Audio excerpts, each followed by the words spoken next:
Welcome back to Cooking Around the London Underground for an Easter mini episode.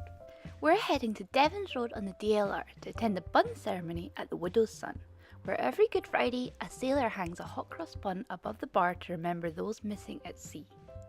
Over 126 years ago, a widow's only son set off to sea, expecting to return on Easter, and she saved a hot cross bun for his arrival.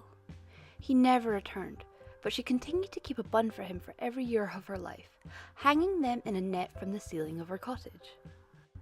Known as the Bun House, the tradition was continued when the pub was built on the site, with a sailor from the Royal Navy hanging a new bun above the bar every year.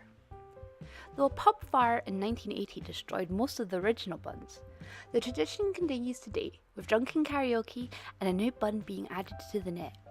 If you look closely, you can even spot a few burnt originals. Inspired by Easter, we're going to be making some chocolate nests. They're fast and easy and great to give as gifts. Place 4 bars of shredded wheat cereal into a bowl.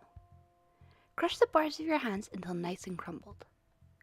Sprinkle 4 tablespoons of white sesame seeds into the shredded wheat and mix in. Break 400 grams of chocolate into another bowl before heating in a microwave for 30 seconds, taking out to stir and then returning for another 30 seconds until melted. Add 4 tablespoons of honey into the chocolate and stir. Pour the chocolate into the shredded wheat and mix in. Make sure to coat all of the wheat in chocolate. Then line a baking tin with 12 cupcake cases. Place a spoonful of cake mixture into each cupcake case so that they're nice and full. And finally, for the fun part, decorate each cake with a few mini eggs. Leave to set overnight and then they're ready to eat.